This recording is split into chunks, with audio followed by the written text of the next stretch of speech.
آدم علیہ السلام کو کس طرح سے پیدا کیا گیا اور ان کے پیدا ہونے کے بعد کیا کیا معاملات پیش آئے، اللہ تعالیٰ نے اس کو تفصیلاً ارشاد فرمایا۔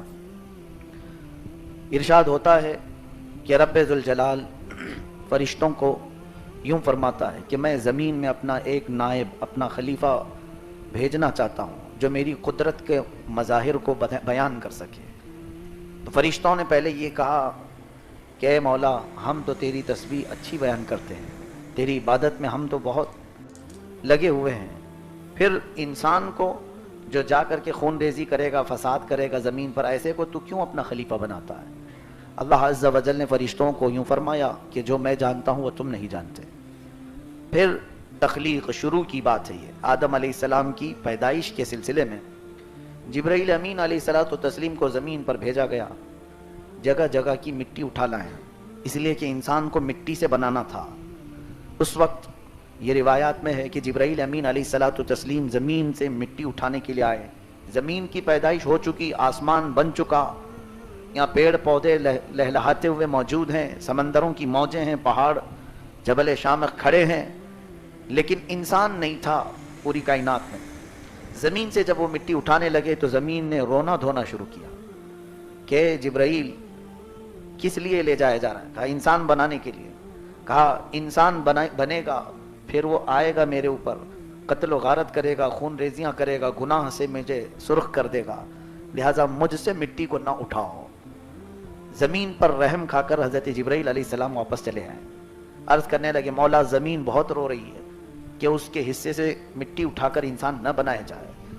پھر اللہ عز و جل نے میکائیل علیہ السلام کو بھیجا، ان کے ساتھ بھی یہی معاملہ ہوا۔ اسرافیل علیہ السلام آئے، زمین نے ویسے رونا دھونا شروع کیا۔ پھر اللہ عز و جل نے اسرائیل علیہ السلام کو بھیجا، اسرائیل علیہ السلام کے ساتھ بھی وہی معاملہ ہوا، زمین رونا شروع کرتی ہے کہ مجھ سے مٹی کو نہ اٹھاؤ، مگر اسرائیل علیہ السلام نے اس کی ایک نہ سنی، کہا میرے رب کا حکم ہے، میں اٹھا کر لے جاؤں گا۔ جگہ جگہ سے انہوں نے مٹی کو جمع کیا، زمین کے مختلف حصوں سے مٹی اٹھائی اور بارگاہ رب العزت میں لے کر پہنچ گئے۔ سب کے ساتھ وہی معاملہ ہوا، زمین روتی رہی۔ ان فرشتوں نے حکم عدولی نہیں کی، خلاف ورزی نہیں کی تھی، بلکہ انہوں نے زمین پر رحم کیا تھا۔ اور وہ چونکہ فرشتے، ان کا بھی یہ خیال تھا کہ انسان قتل و غارت کرے گا، رب کی نافرمانی کرے گا، زمین صحیح کہتی ہے، رب کی نافرمانی نہیں ہونی چاہیے۔ اسرائیل علیہ السلام نے جو اٹھایا وہ یہ کہ مولا بہتر جانتا ہے کہ جب پیدا ہوگا تو اس میں کون نافرمانی کرے گا اور کون فرما بردار ہوگا، یہ اللہ کی حکمتوں سے ہے۔ تو جب وہ مٹی اٹھا کر لے گئے تو اس میں جنتی پانی بھی ملایا گیا، کئی قسم کے پانی۔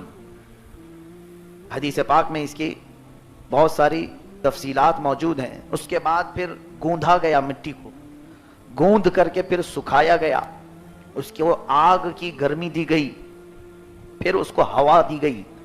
چار چیزیں انسان کے پتلے کو بنانے میں لگیں، مٹی، پانی، آگ اور ہوا۔ یہ چار عناصر ہیں اس کے، یعنی یہ چار پوائنٹ ہیں، اسی سے بنا ہے اس کے کانٹینٹس انسان کے جسم کے بننے کے۔ اور اسی وجہ سے بزرگوں نے فرمایا انسان کے اندر یہ چاروں کی فطرتیں موجود ہیں، چاروں کی۔ آگ جیسا گرم بھی ہوتا ہے، ہوا جیسا اڑتا بھی ہے، اور پانی جیسا بہتا بھی ہے، اور مٹی جیسا کبھی نرم بھی ہوتا ہے۔ یہ چاروں صفات انسان کے اندر ہے۔ ان چاروں اشیاء کی خاصیتیں انسان میں دی گئی، گوندھا گیا، سکھایا گیا، آگ پہ تپایا گیا۔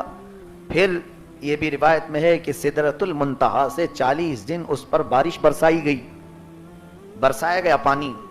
قرآن میں اللہ فرماتا ہے وَلَقَدْ خَلَقْنَا الْإِنسَانَ مِنْ صَلْصَالٍ، صلصال کہتے ہیں بجتی ہوئی مٹی، جیسے مٹکا ٹھوکو تو ٹک ٹک کی آواز آتی ہے۔ تو انسان کو جب گوند کر کے تیار کیا گیا تو بجتی ہوئی مٹی تھی، اور اس پر جو پانی برسایا گیا اس کو پکا کرنے کے لیے، لیکن وہ پانی عام پانی نہیں، فرمایا گیا اس میں 39 دن غم کی بارش کرائی گئی، 1 دن خوشی کی بارش کرائی گئی انسان کے جسم پر۔ یعنی یہ پہلا فارمولا ریڈی ہو رہا ہے، ابھی سب سے پہلا انسان تیار ہو رہا ہے، اس میں ساری چیزیں ہو گئی۔ 39 دن غم کی بارش اور 1 دن خوشی کی بارش اس پتلے پر برسی، جس کی وجہ سے انسان کی زندگی میں غم زیادہ اور خوشیاں کم ہوتی۔ ہمیں سال بھر روز عید کا دن نہیں آتا ہے، عید کا دن ایک ہی بار آتا ہے، سال میں ایک رکھا گیا ہے، 365 دن ہے. اسی طرح دنوں کی تعداد کے اعتبار سے ہمارے تیوہار ہوں، خوشیاں ہوں، مختصر ہوتی. باقی سب انسان کے روز مرہ کے کام ہے ہی ہیں جس میں پریشان رہتا ہی ہے، کبھی گھر کے معاملات کو لے کر، کبھی بزنس کے معاملات کو لے کر، کبھی جائیداد کو لے کر، کبھی اولاد کو لے کر، کبھی بیوی کو لے کر روتا ہی رہتا ہے، اسے غم ہے انسان کو. خیر، جب یہ پتلا تیار ہوا، پورا ریڈی ہوا، تو اب اس کے آگے کے معاملات سورہ اعراف میں رب تعالیٰ فرماتا ہے، اللہ تعالیٰ نے روح اس بدن میں ڈالی. روح کیا چیز ہے؟ روح کو اللہ تعالیٰ فرماتا ہے یہ رب کا نور ہے، اللہ کا نور ہے. ابھی مجھے آپ بتائیں، لائٹ چالو ہے اور یہاں سب اجالا ہے، یہ پورا ماحول روشن ہے، لائٹ تو آپ کو دکھ رہی ہے، لیکن یہ اجالا جو ہے اسے نہ ہم پکڑ سکتے ہیں، نہ ہم اس کو کوئی نام دے سکتے ہیں. یہ کیا چیز ہے؟ یہ اجالا صرف اتنا ہے کہ ہماری آنکھوں کو دیکھنے کے قابل بناتا ہے، باقی یہ اجالا جو ہے یہ نظر نہیں آتی چیز. روح کا معاملہ ایسے ہی ہے کہ وہ نور ہے، وہ جسم میں ہے لیکن نظر نہیں آتی.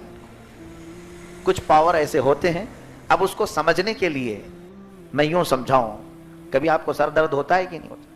سر درد ہوتا ہے، پیٹ درد ہوتا ہے، سب کو معلوم ہے، لیکن کبھی آج تک وہ دیکھا نہیں وہ درد ہوتا کیسا ہے، کالا ہوتا ہے کہ پیلا ہوتا ہے کہ لال ہوتا ہے، لمبا ہوتا ہے چھوٹا ہوتا ہے. درد کی کیفیت صرف ہمیں معلوم ہے کہ ہمیں تکلیف ہوتی ہے، باقی اس کی شکل کیا ہے یہ ہمیں نہیں معلوم. کچھ چیزیں رب تعالیٰ نے ایسی بنائی ہیں جن کی شکلیں نہیں ہوتی، احساس ہوتا ہے. روح انہی میں سے ہے. روح ایک نور ہے اللہ تعالیٰ کا. اب یہ جب آدم علیہ السلام کے جسم میں ڈالا گیا تو جسم جو ہے مٹی کا بنا ہوا تھا، روح جو ہے نور ہے، روشن. روح بھاگ کر باہر آئی، کہنے لگی رب تعالیٰ سے مجھے گھبراہٹ ہو رہی ہے کہ اندر اندھیرا ہی اندھیرا ہے جسم میں کیسے جا کر اس میں رک جاؤں. اندھیرا اور روشنی دونوں اپوزٹ چیز ہے، اسی لیے روح اور جسم کا ملاپ ہمیشہ ہوتا نہیں، ان کی دوستی نہیں ہوتی زیادہ دن، اس لیے کہ یہ دونوں الگ ہوں گے ہی. آج دونوں کو جکڑ کر کے رکھا ہے رب نے، ہم زندہ ہیں. روح کو اور جسم کو اللہ نے جوڑ کر کے رکھا ہے، ورنہ یہ دونوں کی کوئی دوستی ہے ہی نہیں.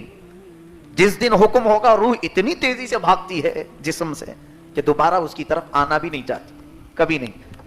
جسم سے جب وہ آزاد ہوتی ہے روح تو دوبارہ اس جسم میں آتی بھی نہیں، نکل جاتی ہے. روح کا جسم سے تعلق نہیں. ہاں ایک مسئلہ ہو سکتا ہے، کیونکہ دوستی کے لیے سیم چیز ہونا ضروری ہے نا. مثال کے طور پر میں آپ کو بتاؤں، علم والا علم والے سے دوستی کرتا ہے، اسے اچھا لگتا ہے دونوں کے ساتھ. علم والا جاہل سے دوستی کرے تو جمتی نہیں ہے. سائلنٹ رہنے والا بڑبڑیا سے دوستی نہیں کرتا، اس کی جمتی نہیں. دونوں کا ساتھ اس وقت جمتا ہے جب دونوں برابر کے ہوں.